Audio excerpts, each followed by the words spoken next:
Financial markets పై పట్టు సాధించాలనుకునే వాళ్ళు Revanth conduct చేసే వెబినార్ కోసం ఈ నెంబర్ కి కాల్ చేయండి. నమస్తే, వెల్కమ్ టు సుమన్ టీవీ. నేను మీ విష్ణు. ప్రస్తుతం మనతో పాటు సీనియర్ స్టాక్ మార్కెట్ అనలిస్ట్ జీవి సత్యనారాయణ గారు ఉన్నారు. వారితో మాట్లాడదాం. సార్ నమస్తే. సార్ సత్యనారాయణ గారు. నమస్తే. సత్యనారాయణ గారు, ఏంటి బంగారం ధరలు ఆకాశాన్ని అంటిపోతున్నాయి. ఒక్కసారి 24 క్యారెట్లు 10 గ్రాములు చూస్తే 78,000 పైచిలకే ఉంది. 22 క్యారెట్లు 10 గ్రాములు చూస్తే 72,000 రూపాయలు ఉంది. ఏంటి, ఒకవైపేమో యుద్ధ భయాలు, మరోవైపేమో మార్కెట్లలో ఒడిదుడుకులు. అవును. అదేవిధంగా దేశవ్యాప్తంగా కూడా పండగల హడావిడి. రైట్. అతి త్వరలో ధనత్రయోదశి, దీపావళి కూడా రాబోతోంది. ఇప్పటి నుంచే ప్రతి ఒక్కరూ బంగారం ధరలకు సంబంధించిన రీసెర్చ్ చేస్తున్నారు. దీపావళి నాటికి బంగారం ధర ఇంకా ఎంతవరకు వెళ్ళే అవకాశం ఉంది, కొనాలా వద్దా, లేదంటే తగ్గుతుందా పెరుగుతుందా అంటూ కూడా రకరకాల ఆలోచన చేస్తున్నారు. కాబట్టి ఏంటి ప్రస్తుతం బంగారం ధరల పరిస్థితి, దీపావళి నాటికి ఎంతవరకు వెళ్ళే అవకాశం ఉందంటారు? ఓకే, ఇప్పుడు ప్రజెంట్ చాలా మందికి ఇది క్వశ్చన్ మార్కే. ఎందుకు అంటే మార్కెట్ ఆల్ టైమ్ హైక్ పోయింది. గోల్డ్ జనరల్గా మార్కెట్లో ఆల్ టైమ్ హైక్ పోయినప్పుడు గోల్డ్ హైక్ పోదు, పడాలన్నమాట. కానీ మార్కెట్లో ఆల్ టైమ్ హైక్ పోయింది, గోల్డ్ ఆల్ టైమ్ హైక్ పోయింది. 2696.90 అనమాట. ఇది మొన్న హైయెస్ట్. ఇది ఔన్స్ బంగారానికి వరల్డ్ మార్కెట్లో లైవ్లో జరిగేటటువంటిది. అయితే ఎందుకు గోల్డ్ హైలోకి వెళ్ళింది?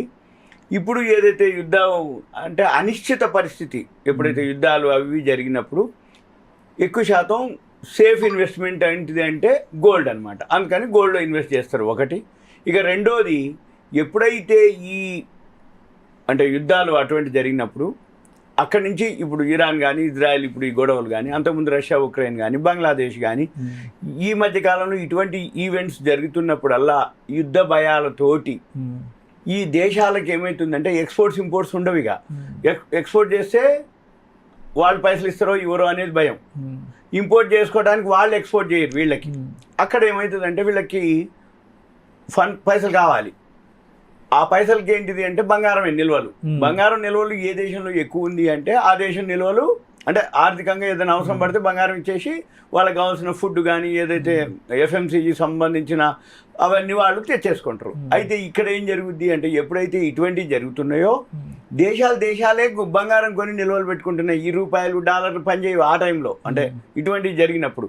కాబట్టి ఈ బంగారం నిల్వలు పెట్టుకుంటారు, దేశాలు నిల్వలు పెట్టుకుంటున్నాయి. కాబట్టి ఇటువంటివి జరిగినప్పుడు బంగారం ఇంకా ధర పెరుగుతుంది అనమాట. ఇప్పుడు ఎప్పుడైతే అమెరికాలో వడ్డీ రేట్లు తగ్గించడం కూడా ఒక రీజన్.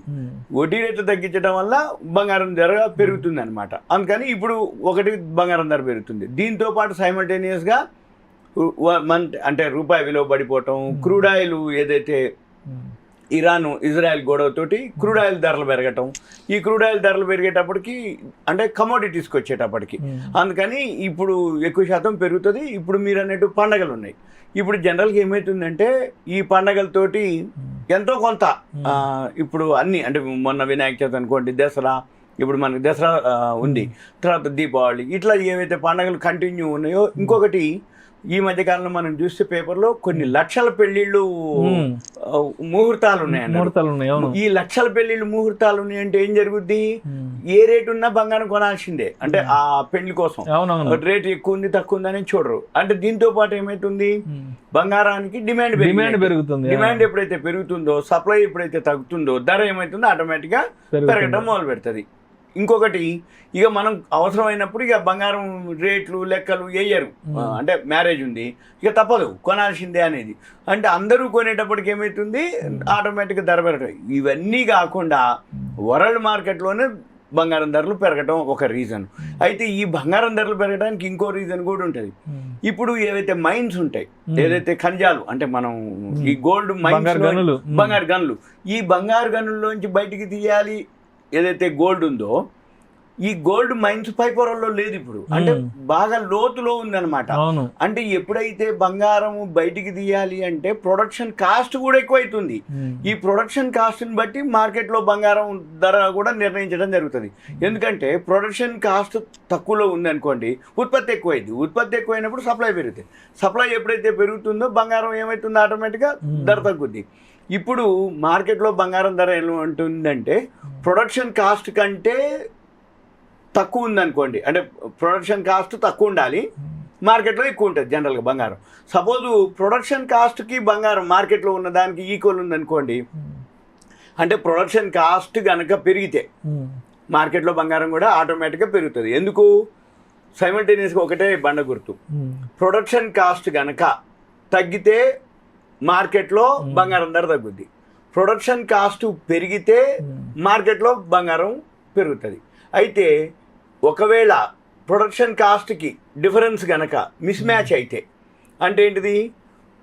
ఈ ఉత్పత్తి చేసేటప్పుడు మార్కెట్లో పడ్డదానికంటే, అంటే ప్రొడక్షన్ కాస్ట్ కంటే మార్కెట్లో కనుక బంగారం తక్కువ ఉందనుకోండి, ఉదాహరణకి ప్రొడక్షన్ ఆపేస్తారు. ఎందుకు? మనం తీసిన దానికంటే బయట తక్కువ దొరుకుతుందని. అప్పుడు ఏమవుతుంది? ఎప్పుడైతే ప్రొడక్షన్ ఆగిపోయింది అనగానే మార్కెట్లో బంగారానికి ఏమవుతుంది? డిమాండ్ పెరుగుతుంది. అప్పుడు ఏమవుతుంది? మళ్ళీ బంగారానికి అంటే ఫిజికల్ మార్కెట్లో ఉన్న ఫిజికల్ గోల్డ్కి ధర పెరుగుతుంది. వెంబటే మళ్ళీ మైన్స్లో ఉత్పత్తి స్టార్ట్ అయింది.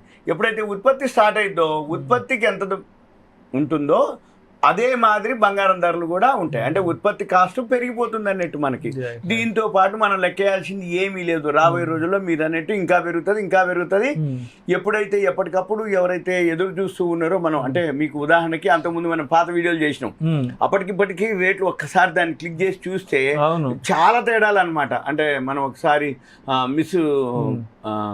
మిస్డ్ కాల్ ఇస్తే చేస్తాం అంటే ఆ టైంలో 5,900 చిల్లర 6,000 లోపే ఉంది అది. దానికి సంవత్సరం November December correct.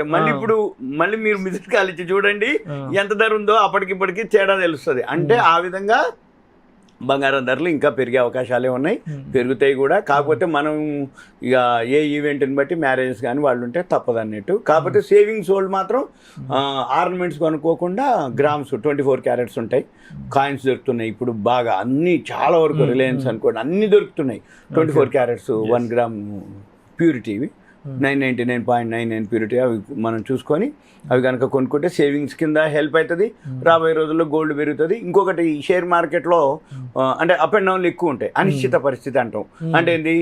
Iran Israel వారన్నా, Bangladesh ఏదన్నా అన్నా, మన రష్యా ఉక్రెయిన్ వారన్నా, లేకపోతే అమెరికాలో వడ్డీ రేట్లు అన్నా, లేదు ఇంకేదన్నా దేశంలో అంతుచక్కెర వ్యాధి వచ్చినా, ఎలక్షన్స్ అన్నా, ఏదైనా అనగానే ఆ ఈవెంట్ తోటి తక్కువ మార్కెట్లు బాగా ఫాలో అవుతాయి, రెడీగా ఉంటుంది మార్కెట్, రెడీగా ఉంటుంది. ఇప్పుడు ఇరాన్ ఇజ్రాయెల్ అనగానే 1269 పాయింట్లు మొన్న 3వ తారీఖు మన మార్కెట్ పట్టమైంది. మళ్ళీ నిన్న 1800 పాయింట్లు, అంటే గ్యాప్ అప్ తోటి ఓపెన్ 800 మళ్ళీ కిందికి వచ్చింది.